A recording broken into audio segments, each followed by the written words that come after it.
Olá, meus irmãos, graça e paz. Como estão vocês? Sejam todos bem-vindos a mais uma reunião virtual aqui com o Evangelho da Graça de Deus. Vamos crescer juntos na graça e no conhecimento. Vamos desfrutar da vontade do Pai, que quer que tenhamos conhecimento da sua palavra. Queridos, esse é o tema que nós vamos desfrutar aqui neste dia, nessa noite, no seu tempo, né? Se você vai me assistir essa mensagem durante a manhã, durante a noite, enfim, ou daqui a alguns anos. Mas este é o tema: novo céu, nova terra e novas criaturas.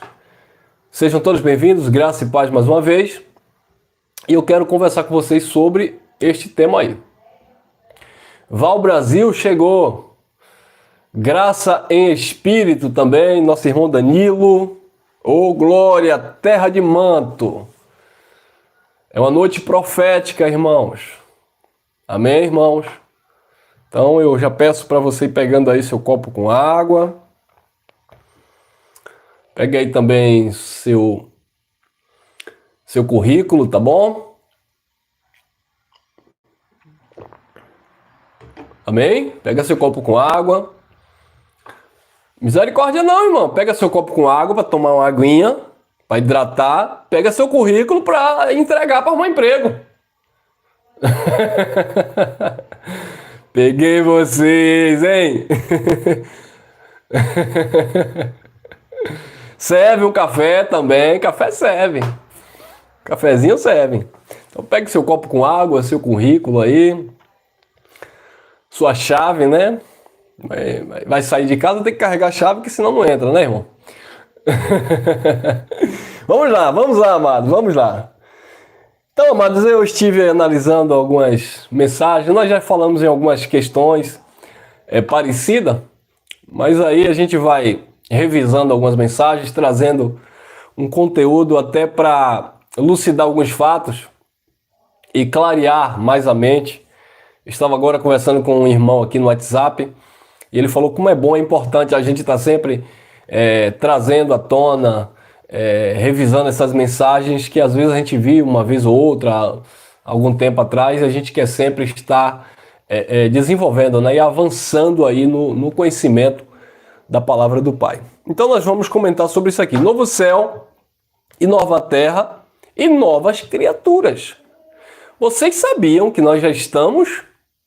Talvez você, irmão aí, que entrou aqui pela primeira vez, você que frequenta uma denominação tradicional, evangélica, ou qualquer outra denominação religiosa, e aí você se deparou aqui agora: ô irmão, que canal é esse aí? Fala de quê aí? Nós falamos do Evangelho da Graça de Deus, nós falamos das Escrituras, tá? Como um todo, nós estamos aqui explicando, dentro de um conhecimento que nós temos, a palavra de Deus de uma forma parcial, tá? Ou imparcial, melhor dizendo, sabe? Nós não queremos aqui falar do Evangelho baseado em uma visão teológica de um homem ou baseado em uma visão religiosa, denominacional. Não, eu falo do Evangelho segundo eu aprendi naquela instituição religiosa. Eu falo do Evangelho segundo eu aprendi naquela congregação evangélica. Não, nós falamos do Evangelho, falamos da Bíblia como um todo, das Escrituras, para trazer esclarecimento, mas neutralizando qualquer tipo de, digamos assim, de influência da religião X ou Y, tá bom? Eu sempre digo aos irmãos, principalmente, né, aqueles que se reúnem conosco e alguns irmãos que conversam comigo através de WhatsApp, quando você for ler as Escrituras, quando você for ler a Bíblia, né, como um todo, ler o Evangelho, principalmente as cartas paulinas, você precisa ler o Evangelho, ler a palavra, mas não ler com aquela mente voltada ou inclinada para como aquela religião pensa, como aquele pregador, aquele pastor famoso pensa, porque senão você vai ficar limitado justamente no raciocínio dele. Ah, eu leio a palavra em uma perspectiva pentecostal. Uai, então o que é que você vai? Você já vai ler querendo aprender as línguas dos anjos, labachúria. Por quê? Porque eu tenho uma inclinação, eu tenho uma tendência para esse movimento. Então você não vai aprender, você vai simplesmente ouvir, né, aquilo que você quer ou aprender, entre aspas, aquilo que você já está com vontade de aprender. É aquilo que Paulo disse, né, para os seus ouvintes lá naquele século. Muitos, né, ali aproximando ali o fim daquelas questões, aproximando ali o fim de todas as coisas, Paulo disse: nos últimos dias apostatarão alguns da fé, dando ouvidos a espíritos enganadores e a doutrinas de demônios. Aí Paulo diz: muitos, eles vão tapar os ouvidos, eles terão comichão nos ouvidos. Eles não querem ouvir a verdade, mas eles vão amontoar para si doutores e mestres conforme as suas próprias concupiscências. É isso aqui, ó. Não, esse pregador está falando uma coisa que eu não.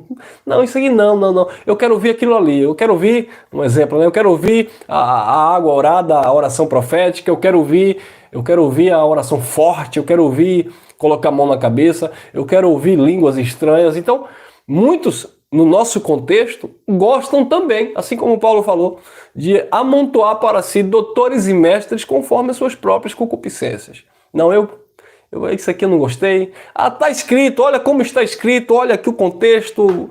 Não, mas não me interessa. Infelizmente acontece também nos nossos dias. Então vamos lá examinar alguns textos com olhos iluminados e neutralizando toda a inclinação religiosa, denominacional. Novo céu, nova terra e novas criaturas. Esse é o tema. Isaías é uma profecia, Isaías 65. Olha lá, Isaías 65. Seja bem-vindo, Débora Nascimento, Manuel, Messias. Olha lá. Vamos que vamos.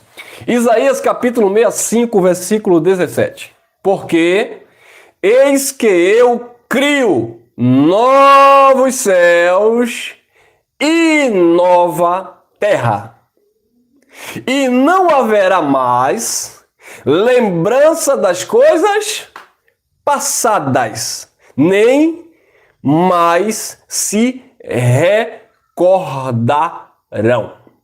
Pegou aí? Profeta messiânico, ele usado por Deus. E lembre-se de o que Pedro falou. Toda profecia, ela não nasce, profecia bíblica, tá? Estou falando de falácia religiosa. Nós falamos sobre isso na nossa reunião ontem. Não foi aqui, folgou? Voltamos. Nós falamos isso na nossa reunião ontem sobre fortuitos e adivinhações, onde as pessoas dizem que estão profetizando coisa com coisa. Tendo um mau contato aqui, acho que é a cadeira que está encostando, mas vamos lá.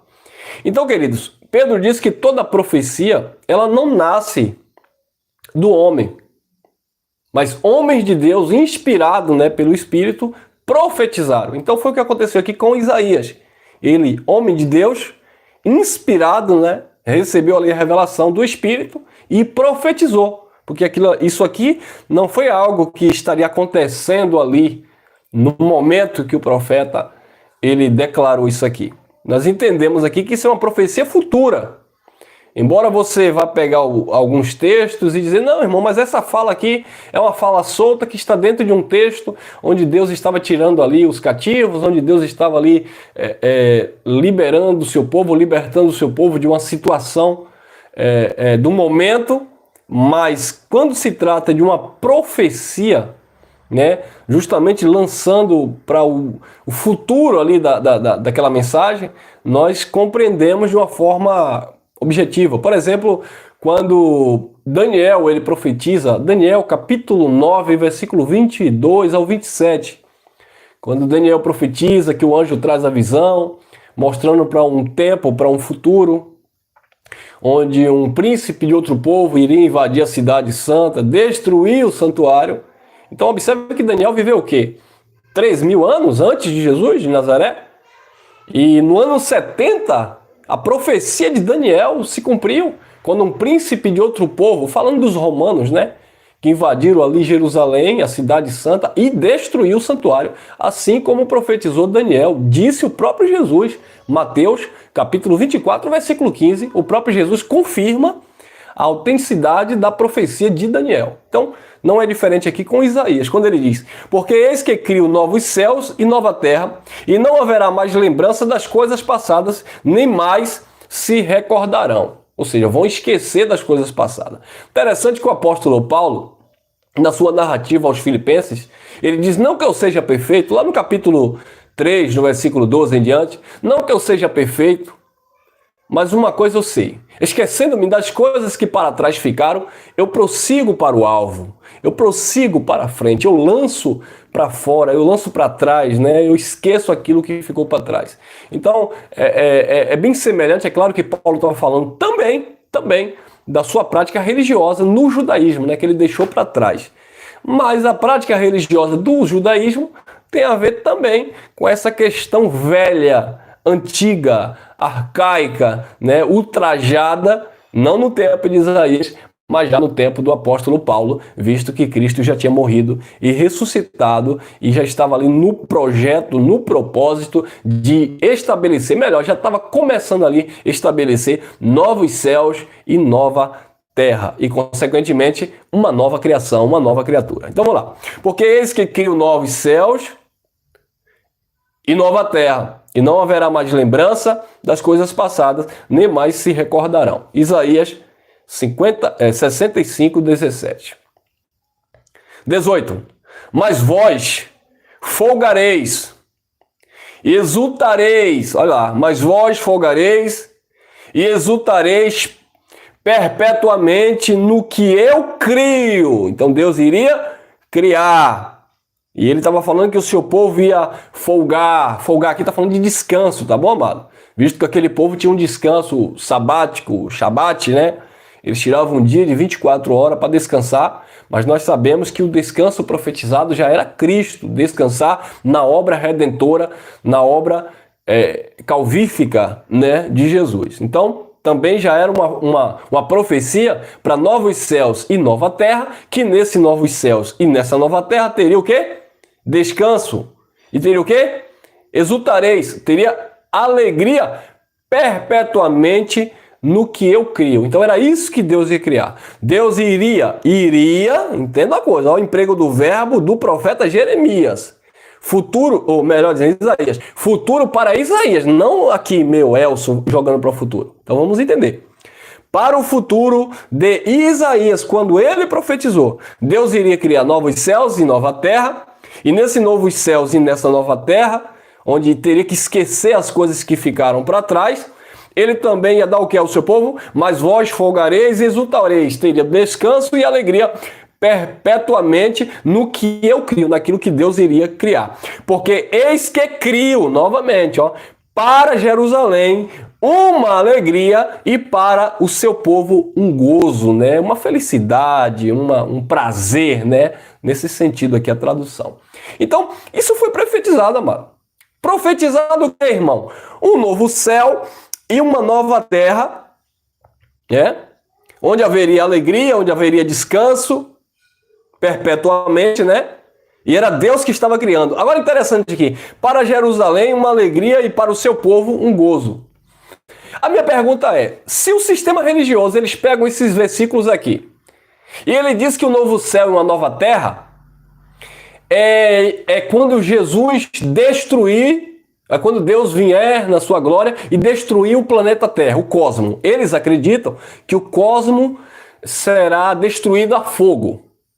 Bom, se eu pego esse texto e acredito que o cosmo, o planeta Terra, será destruído a fogo e Deus vai criar literalmente, olha aqui você aí, você pentecostal, você religioso, você de qual seja a sua ramificação, ou denominação, ou religião, ou seita, enfim, mas que você usa a Bíblia como uma base. Então vamos lá.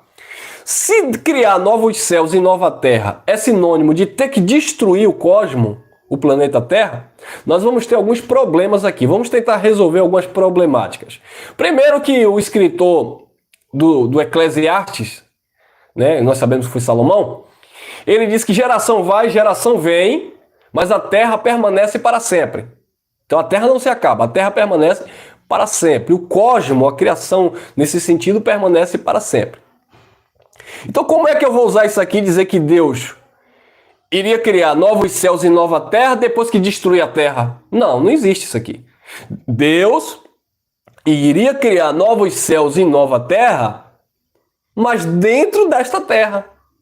Dentro desse conceito de cosmo, de mundo que nós conhecemos. E não fora. Não é que Deus ia destruir a terra, ou vai destruir, como os futuristas acreditam, e depois ele vai criar um novo céu e uma nova terra. Ele diz que a nova Jerusalém, lá do céu, e nós vamos subir para o céu, para as ruas de ouro e de cristais. E lá tem um rio, tem um riacho lá, porque eu li em Apocalipse assim, e entendi literalmente assim. Mas não é assim. É porque lá tem um rio de águas cristalinas e nós iremos lá passear naquelas águas. Ué, o espírito vai pisar na água, vai se molhar? Eita, tem gente que não gosta de tomar banho, hein? Ainda mais tempo de frio e lá no céu tem água, né, cristalina, e aí como é que fica o negócio? E vai tomar banho de quê? De sunga? De biquíni ou vai tomar banho nu? Não sei também. Pergunte aí o sistema religioso. Eles inventam essas coisas, né? Eles vão ter que explicar também.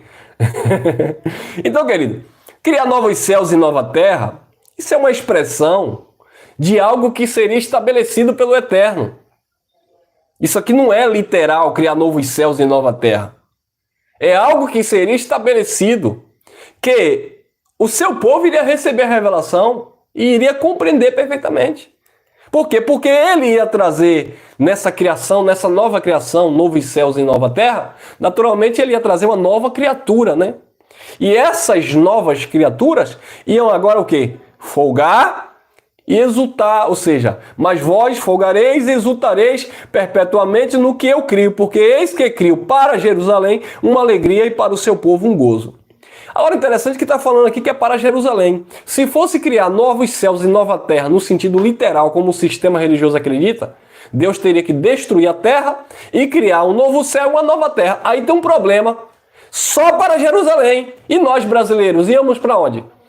Se eu for interpretar ao pé da letra que novo céu e nova terra é o cosmos que vai ser destruído e Deus vai reconstruir ou criar outro.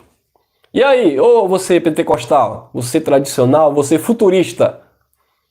E aí, Deus vai criar um novo céu e nova terra. Tá, vamos fazer de conta que a gente acredita nessa interpretação teológica rasa.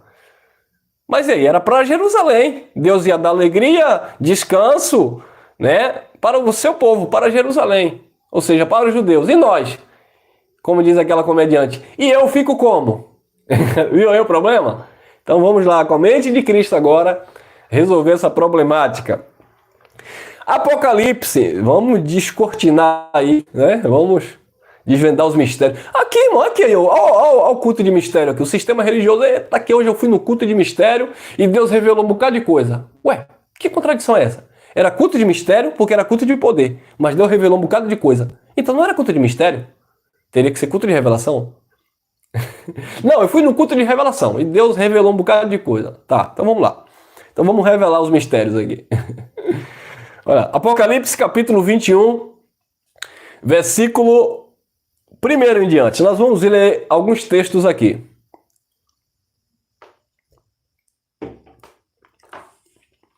E vi, lembrando, João estava preso na ilha de Pátimo. Ele era prisioneiro de quem? De Roma. Então João não estava falando abertamente. João estava falando por enigmas, figura de linguagem, né? Enfim, como você queira falar, enigma, figura de linguagem, parábola, hipérbole, seja o que você quiser dar nome. Só não era no sentido literal, que o problema é esse. Que o sistema religioso nos ensinou a aplicar os textos no sentido literal. Quem não comer do corpo e não beber do sangue não tem vida com Jesus. E come pão e bebe suco.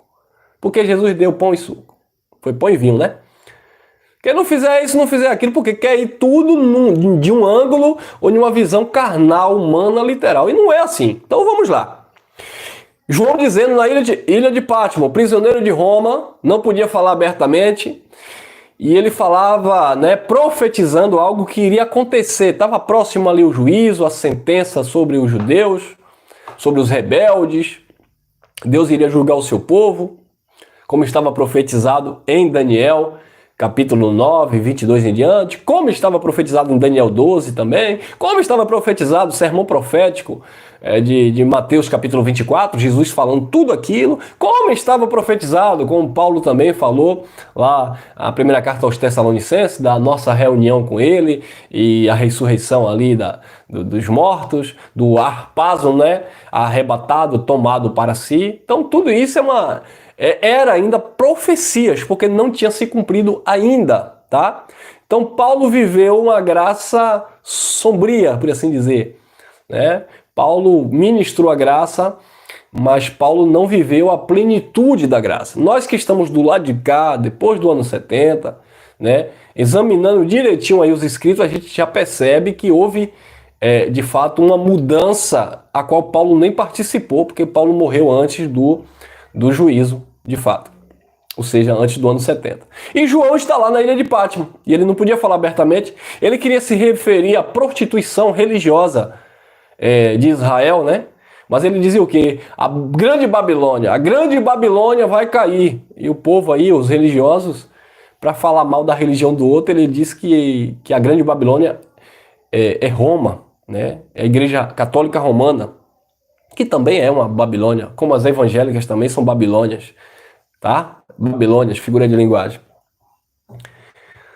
Então, quando João falava a grande Babilônia vai cair, João estava se referindo a Jerusalém terrena e às suas práticas legalistas, com seu pacto terreno, pacto da lei de Moisés. A lei iria cair.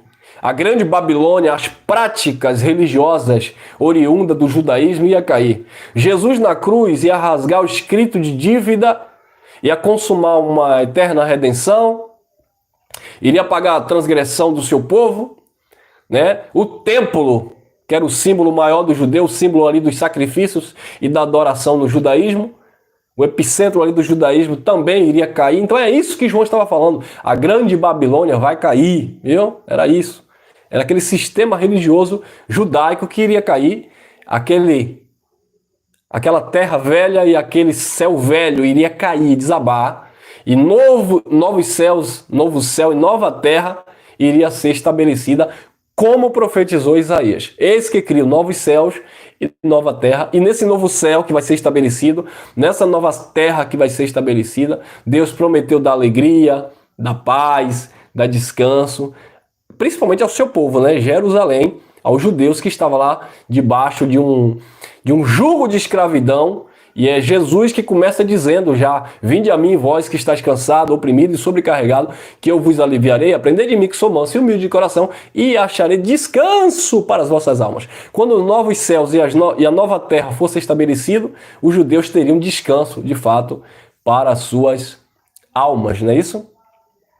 Então João vai dizer: e vi novo céu e uma nova terra, porque já o primeiro céu e a primeira terra passaram, e o mar já não existe. E agora? Não, irmão, novo céu. Volta aqui para o sistema. Novo céu e nova terra é uma cidade que Deus vai construir no céu. Irmão? Deus vai construir no céu? Deus vai destruir... Não, vamos lá. Deus vai destruir a terra e vai construir um novo céu e uma nova terra. Não é isso que vocês pensam, vocês do sistema religioso? Irmão, é verdade? E nesse novo céu e nessa nova terra que Deus vai construir, vai ainda para o sistema religioso construir, eu pergunto para vocês: rapaz, não vai ter mar, né? Coitado dos surfistas. Você que gosta de tomar um banhozinho de mar final de semana, você religioso, corta aqui para mim. Você pentecostal que não pode ir durante o dia na praia porque tem muitas pessoas má vestida, então você vai 5 da manhã, como um tio meu dizia. Então no novo céu e na nova terra que Deus vai criar, né, na sua concepção, não vai ter mar, né? Então aí você não vai poder tomar banho, mas vai ter mar. Bom, irmão, e aí se não vai ter mar, mas vai ter água, né? Porque vai ter o rio, não é isso? Sim, vai ter o rio. Então vamos lá. E vi um novo céu, uma nova terra, porque já o primeiro céu e a primeira terra passaram, e o mar já não existe. O que foi o primeiro céu e a primeira terra que já passaram? A primeira aliança, irmãos. É isso que João estava declarando. Lembrando que João era um prisioneiro, ele estava falando por figura de linguagem, por enigma. Então a primeira aliança, João já estava contemplando ali que haveria uma plenitude. Já estava na primeira. João já estava vivendo a primeira aliança. João já estava vivendo a graça. Só que João não entendia o evangelho da graça. João foi um pregador da circuncisão para os judeus.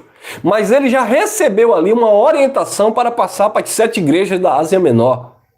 E ele disse que ele viu, ele teve uma visão, ele viu novo céu e nova terra, porque já o primeiro céu e a primeira terra passaram, a lei passou. O templo, logo ali, futuramente de João, né, logo próximo a João, iria cair. Então, o novo céu e a nova terra, João disse, ó, porque já passou o primeiro céu e a primeira terra já passaram. E o mar já não existe. O que mar que não existe? O mar não existe, que mar? Mar, na linguagem de João, na figura de João, na fala de João, como falei, é uma linguagem figurada, João se referia aos mortos. Ou seja, os mortos já não existirão. Por isso que o próprio João diz que nós já passamos da morte, João dizendo, não nós, eu e você, nós já nascemos na vida, nós estamos em vida em Cristo, reinando em vida. João disse para os seus ouvintes, nós passamos da morte para a vida. Vi novo céu e uma nova terra, porque já o primeiro céu e a primeira terra passaram e o mar já não existe. Irmão, como assim que o mar não existe? O mar está falando dos mortos? Sim, olha lá, Apocalipse 20, 13, acompanha comigo. E deu o mar os seus mortos. E deu o mar os seus mortos que nele havia. O mar deu os seus mortos que nele havia. E ele vai continuar. E a morte e o inferno, né? A sepultura, o Sheol, como queira entender, o Geena, só não é o inferno de lago de fogo, como o sistema religioso acredita. Porque foi inventado por Roma para meter medo no povo e tomar imposto, tomar dízimo, tomar dinheiro. E a igreja evangélica faz a mesma coisa. E deu o mar os mortos que nele havia, e a morte e o inferno deram os mortos. Deram no tempo de João ou iriam dar? Iriam dar. João já estava tendo uma visão, mas iriam dar porque o juízo ainda iria acontecer.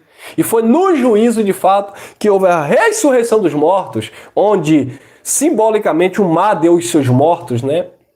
Houve uma ressurreição daqueles que estavam dormindo no Senhor, esperando a vinda do Senhor sobre as nuvens, como declarou Paulo. Houve uma transformação dos corpos, não é transformação física, literal, mas uma transformação de um estado de espírito, de um estado concernente às alianças, de um estado de glória, né, superior. Foi nesse sentido. O harpazo, o arrebatamento, tomado à distância, tomado para si, e isso iria acontecer no tempo de João. João estava declarando, profetizando, era uma visão, e isso estava próximo a acontecer na época de João. O inferno e deu o mar os mortos que nele havia, e a morte e o inferno deram os mortos que neles havia, e foram julgados cada um segundo as suas obras. Nós não vivemos na lei. Nós vivemos o tempo da graça. Melhor dizendo, na plenitude da graça, nem no tempo da graça. Quando Paulo lançou o fundamento. Mas nós já vivemos na edificação da graça, na perfeição da graça, na plenitude da graça, na totalidade da graça, na pátria.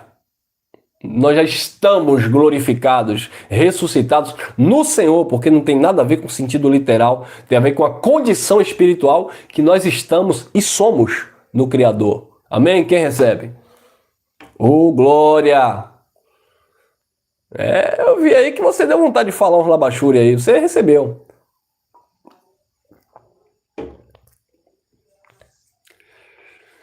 Então, queridos, o mar, ele deu os seus mortos. E foram julgados cada um segundo as suas obras. Como era julgado segundo as obras? Na lei. Na lei era julgado segundo as obras. Então lá eles foram julgados, e o juízo aconteceu, e eles foram julgados segundo, de fato, as obras. Porque no tempo da lei era pelas obras. Tem nada a ver com a igreja do século 21, o povo de Deus, os espíritos aperfeiçoados, que estão totalmente isentos de qualquer coisa do tipo. Apocalipse 21:2. E eu, João, vi a santa cidade, a Nova Jerusalém, que de Deus descia do céu. Nós já falamos há uns 2 dias atrás, que era justamente a nova aliança que desceu dos céus. Então, essa nova aliança que desceu do céu era justamente o estabelecimento de novos céus e nova terra. E esta nova aliança, este novo pacto, este novo concerto, iria reger as leis, né, espirituais. Por isso que Paulo diz assim, que nesse novo céu e nessa nova terra, nessa nova criação de Deus, porque a lei, Paulo falou isso aos Romanos 8:2, porque a lei do Espírito de vida em Cristo Jesus nos livrou da lei do pecado e da morte. Então, eu vi a santa cidade, a Nova Jerusalém, que de Deus descia do céu, adereçada como uma esposa ataviada para o seu marido. Então, essa nova aliança desceu justamente no estabelecimento. A nova aliança até que desceu primeiro, né, amado? Porque nós sabemos que Jesus inaugurou a nova aliança no sangue. Ele derramou sangue e inaugurou a nova aliança. Mas nós sabemos que ali houve o período da transição, né? Da lei para a graça. Quase 40 anos. Então o que acontece? A nova aliança foi estabelecida no sangue de Jesus. Mas a plenitude da nova aliança só veio depois do juízo. Então durante a morte de Jesus, a ressurreição e o ministério apostólico, principalmente também o ministério de Paulo ali entre os gentios, os pactos ainda estavam se cruzando. Então a nova aliança estava estabelecida, mas ela não tinha sido ainda aperfeiçoada, não estava plena, não estava completa. Mas já era de fato uma nova aliança dentro de um projeto novo de Deus. Novos céus e nova terra. Que era aquele conceito que iria sido implantado no lugar do primeiro céu e da primeira terra, que era a lei, né? O sistema mosaico. Vamos lá. Apocalipse 21:3. E vi uma grande voz do céu que dizia: Eis aqui o tabernáculo de Deus com os homens, pois com eles habitarei, e eles serão o seu povo, e o mesmo Deus estará com eles, e será o seu Deus. Não foi isso que Paulo já falava na carta aos Coríntios? Observe que no antigo pacto, na terra velha e no céu velho, Deus não habitava no homem. Deus visitava o homem, os profetas ali, inspirados pelo Espírito, profetizavam, mas Deus não habitava nos homens.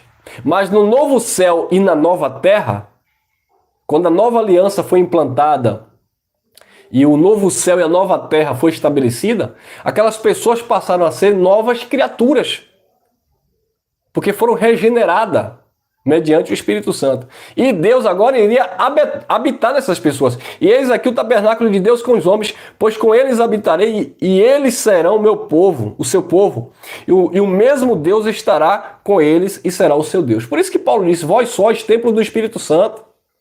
Deus habita em vós. Sai do meio dele, povo meu, dizendo o Senhor. Apartai-vos e eu vos receberei como filhos e filhas, diz o Senhor. Porque nesse novo céu e nessa nova terra, Deus agora estaria habitando com o homem. Deus estaria no homem, porque o reino já foi estabelecido no novo céu e na nova terra.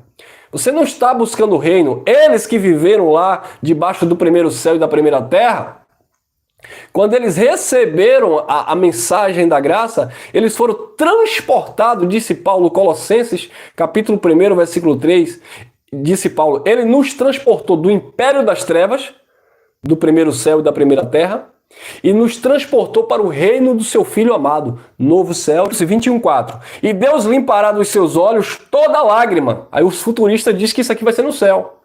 Que no céu Deus vai estar com lenço e aí vai chegar, ó. Ô, irmão. Baguncei até o cabelo aqui, né? Então, queridos, Deus limpará dos seus olhos toda lágrima, e não haverá mais morte, viu aí? Porque na nova aliança, disse Paulo, nós passamos da morte para a vida, porque a lei do Espírito de vida em Cristo Jesus, nos livrou da lei do pecado e da morte. No novo céu e na nova terra, eles se tornaram novas criaturas, onde não tinha morte. Olha lá. E Deus limpará dos seus olhos toda lágrima, e não haverá mais morte, nem pranto, desespero, que era isso que eles viviam lá no Antigo Pacto. Desespero, pranto, angústia, né? Nem pranto, nem clamor, nem dor, né? Não haverá ranger de dentes, porque já as primeiras coisas são o quê? Passadas. Já passou o primeiro céu e a primeira terra, como nós lemos lá em Isaías. E Deus criou, como estava profetizado, um novo céu e uma nova terra, onde Deus, no lugar do pranto, ele deu o quê? Alegria. No lugar da morte, ele deu o quê? Vida. No lugar do choro, ele deu o quê? Paz. Ele enxugou todas as lágrimas. Isso é a plenitude da graça de Deus, que eles não viveram. Os judeus não viveram, nem Paulo viveu, mas que nós estamos inseridos. É porque eu não vou chorar, literalmente? Não tem nada a ver uma coisa com a outra. É porque eu não vou sentir dor? Claro que nós sentimos dores. Todos nós sentimos dores, né? Eu mesmo estou chegando aí a quase 40, e aí, meu irmão, começa a sentir umas dores. Ai, como eu tenho saudade dos meus 25 anos, 26, que eu parecia um foguete. Hoje já é diferente, tem que ir devagarzinho. Então, amado, enxugar dos olhos as lágrimas, e não haverá mais morte, nem pranto, e nem clamor, e nem dor, porque as primeiras coisas já são passadas, porque já as primeiras coisas são passadas, não tem nada a ver lá no céu, na eternidade. Tem nada a ver na morada eterna, não. Era uma aliança que seria estabelecida, onde novos céus e novo céu e nova terra seriam implantados, onde as pessoas seriam novas criaturas, ou seja, estariam em uma posição superior de glória, perfeitos em Cristo Jesus, tá bom? Mas o sistema, infelizmente, gosta de futurizar isso aqui e jogar lá para não sei para onde. Vamos lá. Apocalipse 21:5. E o que estava sentado sobre o trono disse... O que estava sentado onde? Sobre o trono. Quem estava ainda aqui assentado sobre o trono? A manifestação do Filho do Homem, Jesus de Nazaré. Ó, irmão, mas Jesus aqui já tinha ressuscitado, sim, mas o ministério ainda era do Filho do Homem. Porque Paulo, quando escreve aos Hebreus, ele disse, tendo antigamente Deus falado aos pais pelos profetas, agora nos falou pelo Filho, a quem constituiu o herdeiro de tudo, por quem também fez o mundo. Então, até o juízo, o ministério ainda era do Filho do Homem. Por isso que eles esperavam a manifestação do Filho do Homem. Eles esperavam o Filho do Homem vindo sobre as nuvens. Nós não estamos esperando o Filho do Homem vir sobre as nuvens, porque nós não estamos vivendo a transição. Nós não estamos vivendo lá o ministério apostólico. Nós estamos vivendo o ministério do Espírito. Nós estamos debaixo do ministério do Espírito, ou seja, da plenitude da graça, onde de fato já está 100% estabelecido novos céus e nova terra, e nós somos já totalmente novas criaturas. Já nascemos, melhor dizendo, com o nosso espírito em um estado aperfeiçoado, novas criaturas nesse sentido. E o que estava sentado sobre o trono disse, eis que faço nova todas as coisas. E disse-me, escreve, porque estas palavras são verdadeiras e fiéis. Sim, verdadeiras e fiéis. Olha lá, minha Dinda Cleusa chegou aí, Cristiane também, Maria da Penha, vamos lá. Apocalipse 21:6. E disse-me, está cumprido. Isso aqui te lembra de quê? Jesus dizendo, João 19:30, está consumado. Tetelestai, está cumprido. João também ouviu essa mesma voz. Tetelestai, está consumado, está cumprido. Foi isso que João ouviu. Era uma visão para o futuro de João, né? Porque João ainda estava vivendo, ainda antes do acontecimento ali do juízo em 70. Então João já estava tendo essa visão. Está cumprido, está consumado. Tetelestai. Eu sou o Alfa e o Ômega, o primeiro e o fim. A quem quer que tiver sede, de quê? De quê? De graça lhe darei da fonte da água da vida. Foi isso que Jesus de Nazaré propôs para aquela mulher samaritana. Jesus disse, a água que você bebe aí, você vai tornar a ter sede. Mas se eu lhe der a água da vida, essa água vai jorrar dentro de você. O que era que Jesus estava dizendo para aquela mulher? Jesus estava dizendo para aquela mulher, nós podemos entender hoje? Jesus estava dizendo, olha, eu te faço uma nova criatura. Jesus estava dizendo para aquela mulher, eu vou te colocar em um novo céu e numa nova terra, em uma nova posição diante de Deus. Jesus estava dizendo para aquela mulher que não era mais nada humano, religioso, no monte em Jerusalém. Jesus estava ensinando para aquela mulher que seria a partir de então, em espírito e em verdade, perfeição total.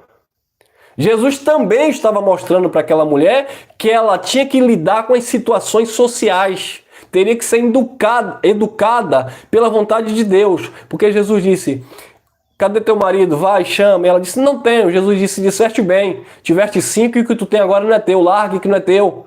Ou seja, conserte a sua vida, porque eu te faço uma nova criatura. Você vai viver no novo céu e na nova terra. Você será um espírito aperfeiçoado de graça, tá? Eu vou te dar a fonte da água da vida que vai jorrar em você, mas eu quero também que você deixe essas práticas. Entenderam, amado? Isso é para vocês em graça que pensa que, porque eu estou perfeito, porque eu não preciso louvar, eu não preciso me reunir. Você faz o que você quer. Porque tanto faz como tanto fez, porque nós já estamos no céu, nós já estamos na pátria. Aí quando nós pregamos uma palavra mostrando dentro da revelação que Deus não quer que você viva na mentira, no engano, na prostituição. O Evangelho da Graça também ele nos educa, não para que nós estejamos esperando o juízo ou que estejamos esperando o Filho do Homem, não para que nós estejamos esperando a ressurreição dos mortos, não é isso, porque tem gente que está confundindo as coisas, estão misturando as bolas.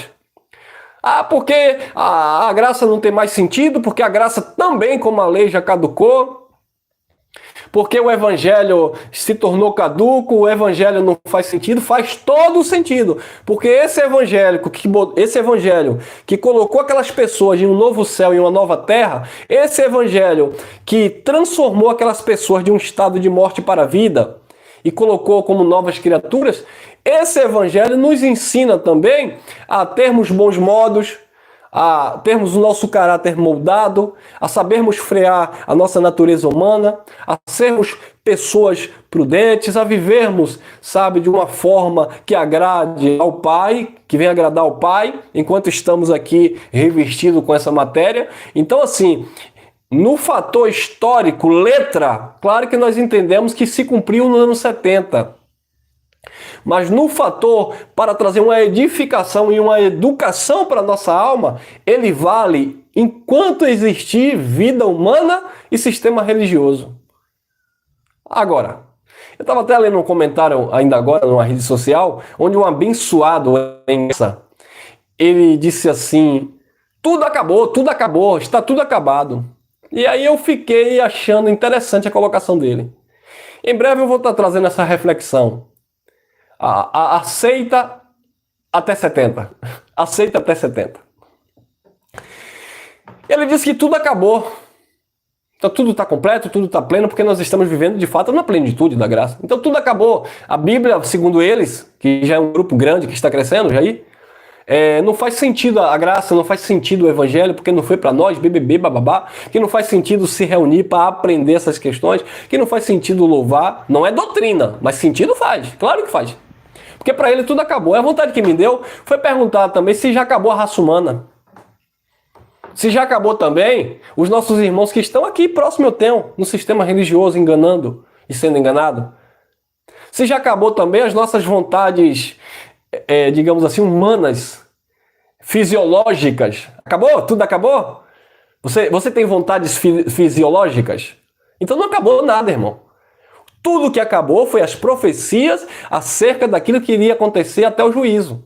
Mas a plenitude da graça, ela continua. E estas informações que nós temos do Evangelho vai nos educar, não para que nós nos tornemos filho ou nos tornemos abençoados, mas porque nós somos filhos abençoados. Então esse Evangelho, que para eles tiveram um propósito, para nós tem outro propósito. Nos libertar de um sistema legalista religioso, libertar os nossos irmãos que estão escravizados no engano, abrir o nosso entendimento, trazer luz de alguns assuntos que lá na igreja evangélica nós não sabíamos, entendeu? Então o evangelho sempre vai nos beneficiar, direta ou indiretamente. Diretamente nos ensina que o sacrifício e o derramamento de sangue foi para os judeus.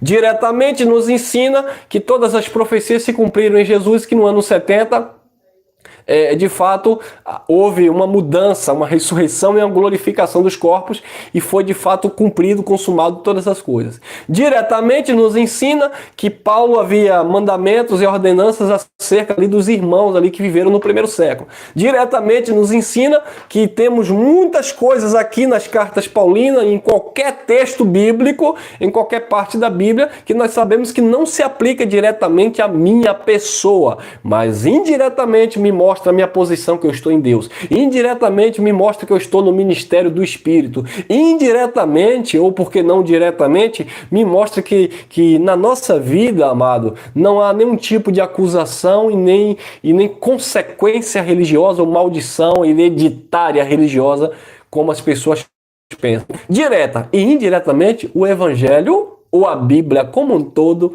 ela nos ensina e ela é útil sim. Porque muitos que estão dizendo que hoje não presta, estão anulando uma tamanha libertação que Deus promoveu na mente através desta palavra.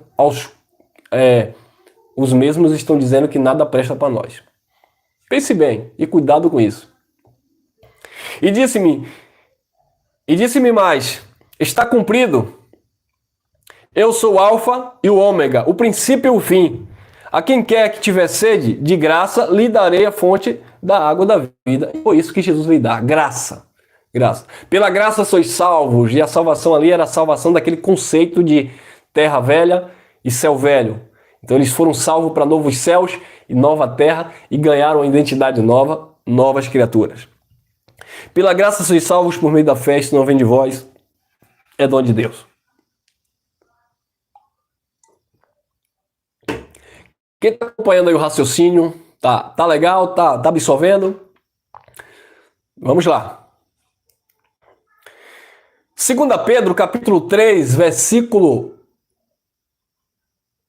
Amém. 2 Pedro, capítulo 3, versículo 7. Isso está dentro de um contexto escatológico, onde Pedro estava vivendo ali próximo ao fim daquele aion, né, próximo ao fim ali daquela era, onde de fato o novo céu e a nova terra iria ser estabelecida definitivamente, né, com juízo, e eles seriam de fato transformados verdadeiramente, ressuscitados, glorificados, seriam de fato nova criatura. E Pedro estava dizendo o seguinte: mas os céus e a terra que agora existem, agora lá no tempo de Pedro, não é agora no meu tempo, não é esse céu aqui e essa terra que existe agora, porque o conceito lá é pactual e não literal, tá? Mas os céus e a terra que agora existem, pela mesma palavra, se reservam como tesouro e se guardam para o fogo. Até o dia de quê? Até o dia de quê? Do juízo. Então, até o dia do juízo, que aconteceu em 70, os céus e a terra ainda existiam. O quê? O que céu e a terra que ainda existiam? O primeiro conceito pactual, o sacrifício, as oblações, o mandamento de condenação e morte, o ministério de condenação e morte, sabe? A prática das obras, a justificação pelas obras. Então aquele novo céu, melhor dizendo, aquele céu e aquela terra ainda estava existindo no tempo de Pedro, embora Pedro já estivesse vivendo aqui depois da ressurreição de Jesus. Mas os pactos ainda se cruzavam. Amém? E é por isso que Pedro está dizendo: mas os céus e a terra que agora no tempo de Pedro, que agora existem, pela mesma palavra se reservam como tesouro e se guardam para o fogo até o dia do juízo e da perdição dos homens ímpios. Então o que aconteceu no juízo? Novos céus, nova terra foram estabelecidas no lugar desse velho céu e velha terra. Os filhos de Deus, os eleitos, predestinados, foram transformados, né? Foram aperfeiçoados, foram glorificados, e os ímpios se perderam. Se perderam os ímpios, no sentido de que não haveria mais ímpio naquela terra, porque haveria uma profecia, Davi já dizia que os ímpios seriam extirpados daquela terra. Ou seja, houve uma extinção, né, daquele projeto de terra ali dos judeus, e houve uma sentença para os filhos da perdição. Então, por isso que nós dizemos hoje que não nasce nesse sentido espiritual, já está tudo definido. Os filhos de Deus já estão separados, já estão do lado da direita, como disse Jesus de Nazaré. Jesus disse assim: no meu reino, os meus filhos estarão, as minhas ovelhas estarão à direita, mostrando para os filhos, e os bodes estarão à esquerda. Então já houve, no juízo lá que Pedro falava, houve a separação, no sentido espiritual, tá? Porque os filhos são espírito. Então os filhos, espiritualmente falando, estariam salvos, garantidos eternamente. Os filhos estariam à direita, os bodes à esquerda. Mas Deus nunca disse que não existiria mais no sentido biológico humano. Claro que nasce biologicamente almas viventes. Claro que nasce, claro que existe no mundo, amado, as duas sementes, tá? Agora, não existe mais a questão de o filho da perdição se tornar filho de Deus. Nunca existiu, melhor dizendo, como a religião acredita. Filho da perdição não se torna filho de Deus. E filho de Deus também não se torna filho da perdição. Então, espiritualmente falando, já está tudo definido. Os filhos de Deus estão salvos, nasceram salvos e permanecerão salvos. Filhos da perdição, eles foram sentenciados lá no juízo, aqueles ímpios ali se perderam e eles biologicamente, da carne e do sangue, eles nascem. Mas eles cumprem aqui sua sentença e acaba e enfim, tá? Mas os céus e a terra que agora existem, pela mesma palavra se reservam como tesouro e se guardam para o fogo até o dia do juízo e da perdição dos homens ímpios, tá? Vamos lá. 3:13, 2 Pedro. Mas nós, segundo a sua promessa. Que promessa? Então, eu e você, nós estamos vivendo debaixo de promessa? Não. Pedro, Paulo,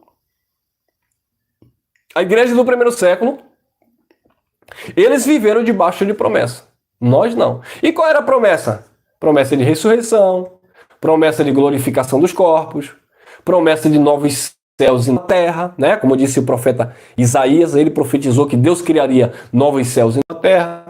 Pedro estava vivendo promessa de se tornar uma nova criatura, ou nova criação de Deus. Então, mas nós, segundo a sua promessa, aguardamos novos céus e nova terra, em que habita o quê? A justiça. Onde é que habita a justiça? Na graça de Deus.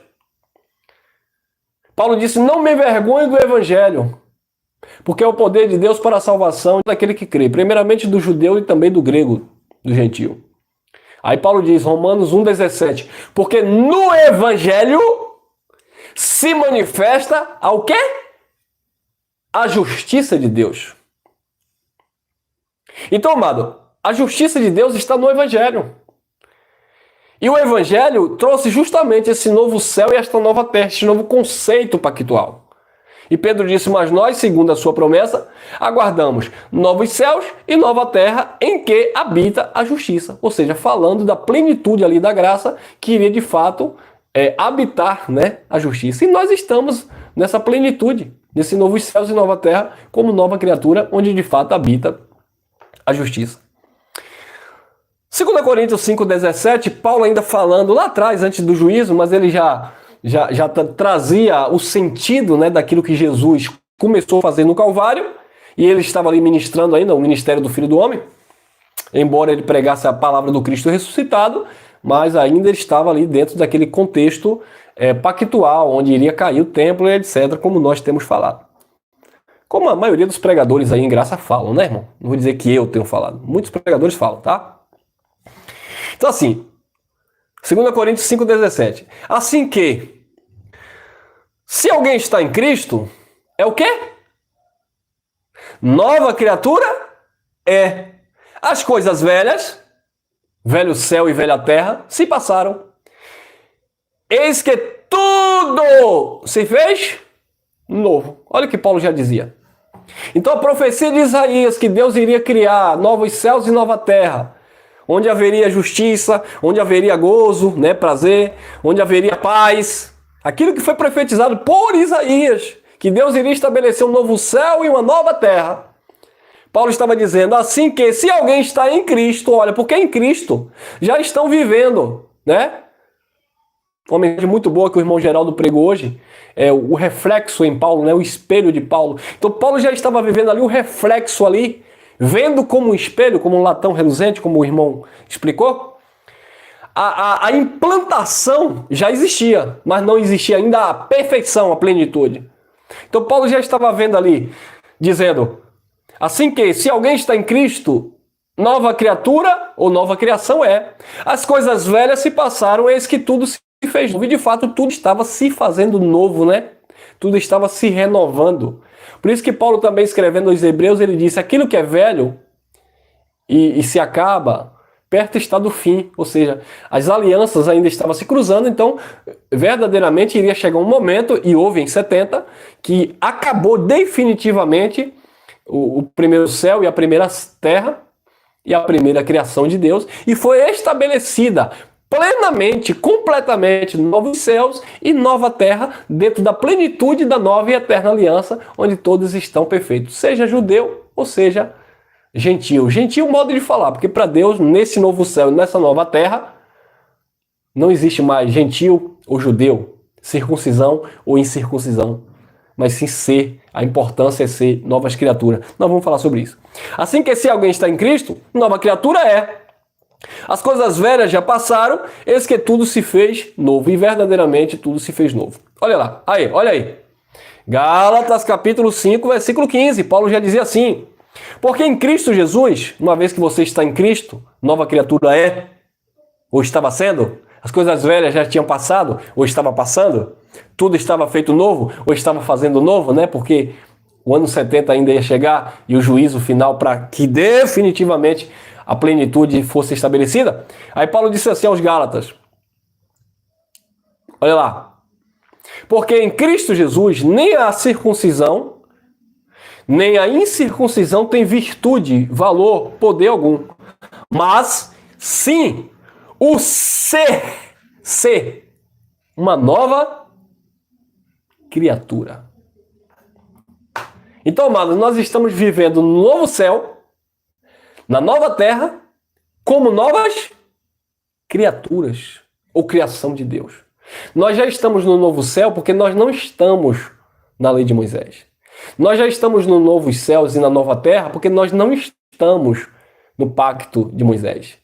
E nós já somos nova criatura porque nós nascemos dentro de um pacto perfeito. Eles passaram a ser nova criatura. Eles passaram das trevas para o reino do seu Filho amado. E nós já nascemos no reino eterno. Não mais do Filho amado de Jesus de Nazaré, mas do reino do Criador, daquele que é Senhor sobre tudo e sobre todos. Amém? Porque em Cristo Jesus, nem a circuncisão, nem a incircuncisão tem virtude alguma, mas sim o ser uma nova criatura. E nós somos nova criatura. Nem a circuncisão, nem a incircuncisão. O que é a circuncisão? Circuncisão era o sinal, né, digamos assim, da aliança, o sinal primordial daquele que tinha um pacto com Deus na primeira aliança, daqueles que faziam aquela aliança, aquele voto com Deus para obedecer ali a lei de Moisés. Resumidamente, a circuncisão era a lei de Moisés, tá? A lei.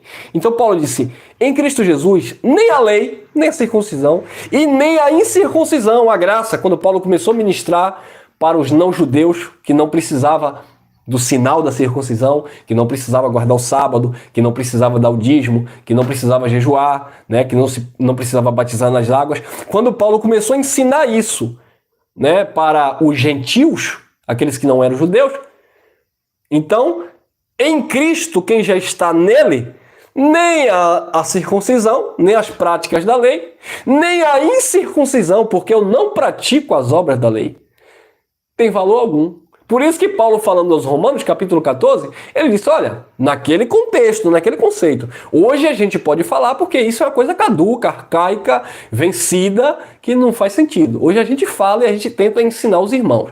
Mas no tempo ainda que eles estavam vivendo a transição, Paulo disse, olha, Romanos 14, Paulo disse, aquele que come carne, não julgue quem come legume.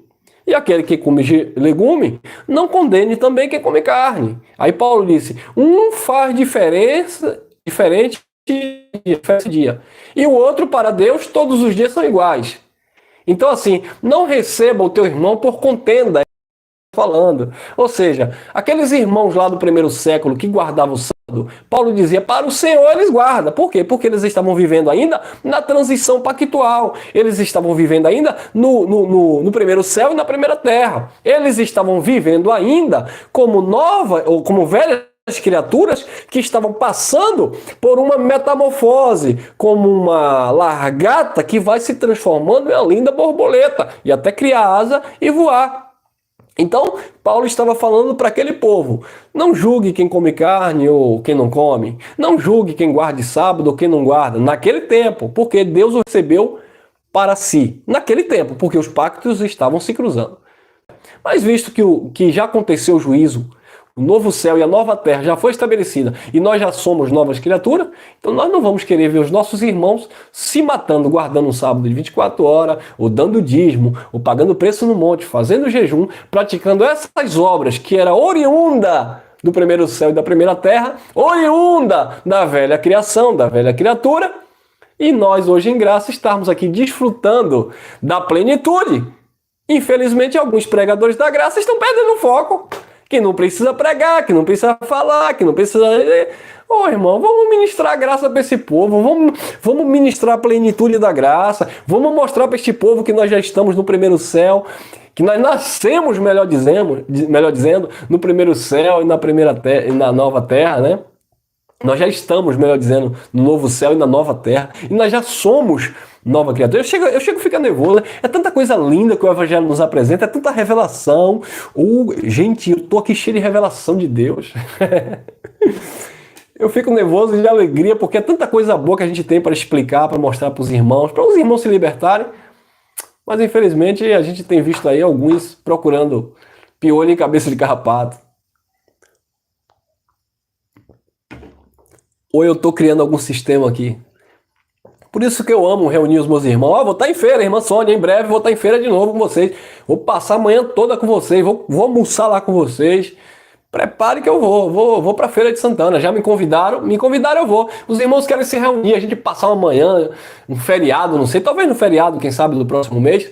E a gente vai estar lá, irmão. Então é lindo se reunir em graça, na plenitude da graça, explicando essas coisas, orientando os irmãos nessas coisas, para que os irmãos também orientem a outras pessoas que estão passando por momentos, né, no sistema religioso tradicional. Então isso não é bom? É maravilhoso. Não é errado se reunir, é sistema cantar, é sistema pregar a graça.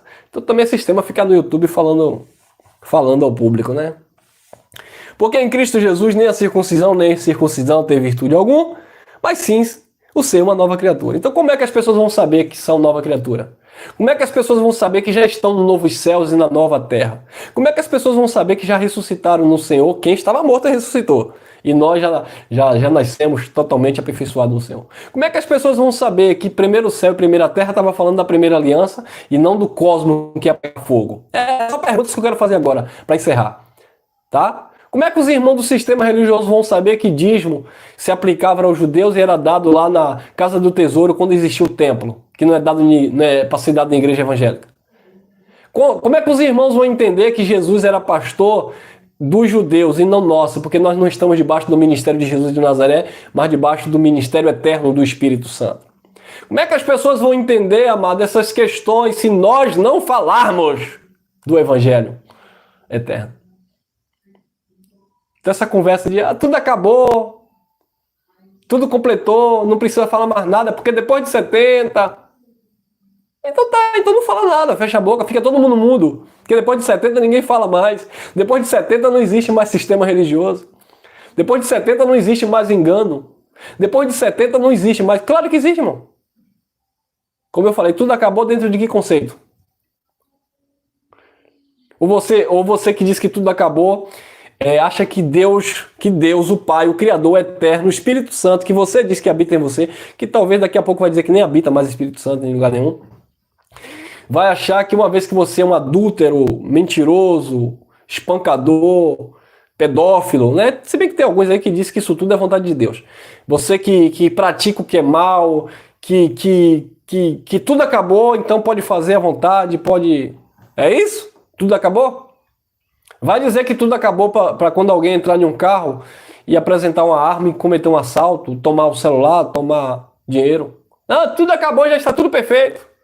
Quando alguém tentar te fazer um mal, que isso não aconteça, não estou aqui praguejando, você olha para a cara dessa pessoa e diz assim: ô irmão, você não sabia? Não, meu irmão, que tudo acabou, tudo já está completo. Aí o camarada está com a arma na cintura, o camarada está traficando, está vendendo droga para o seu parente. Você tem uma palavra que pode sim, não estou garantindo de nada. Mas se ele é um filho de Deus, ele pode ser educado a deixar lá aquele tráfico. Ele pode ser educado a deixar aquela bebida maligna que ele usa como desculpa para bater na esposa. Sabe? Você pode educar essa pessoa com o evangelho, mas você vai chegar para essa pessoa que faz o mal, que vende droga, para essa pessoa que estupra, e vai dizer assim para ele assim: olha irmão, ô você aí, tudo acabou porque no ano 70 o juízo já foi ordenado. É essa a mensagem que vocês têm agora? Que não precisa pregar o evangelho, que não precisa se reunir.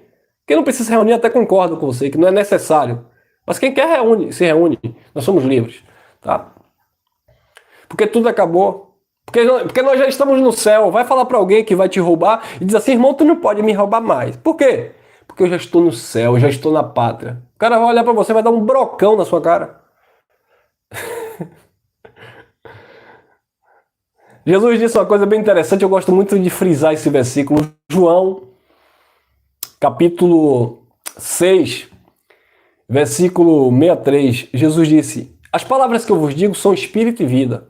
A carne para nada presta. Você tem que separar o que é da carne, o que é do social, o que é do espiritual. Você tem que separar o que é santo do profano. Você tem que separar as duas naturezas. Nós temos uma natureza espiritual perfeita, mas temos uma natureza carnal debilitada. E o evangelho, ou até mesmo a lei de Moisés, sempre atuou na vida do povo de Deus como um limitador de ações, de atitudes carnais. Seja na lei como no tempo da graça. Freando, tentando ali. Na lei tentava dominar e não conseguia, né? Porque o homem nunca cumpria a lei. Mas no tempo da graça, Paulo ensinou também muito isso. Santifica o Senhor o teu corpo, a tua vida. Que Deus habita em você. Deus não quer a vossa prostituição, Deus quer a vossa santificação. Deus não vos chamou para a ira. De onde vêm as guerras, como disse Tiago, as contendas entre vós, porventura não vem dos vossos membros que guerreiam aí em vocês? Então será que hoje, porque no ano 70 se cumpriu? Porque tudo acabou?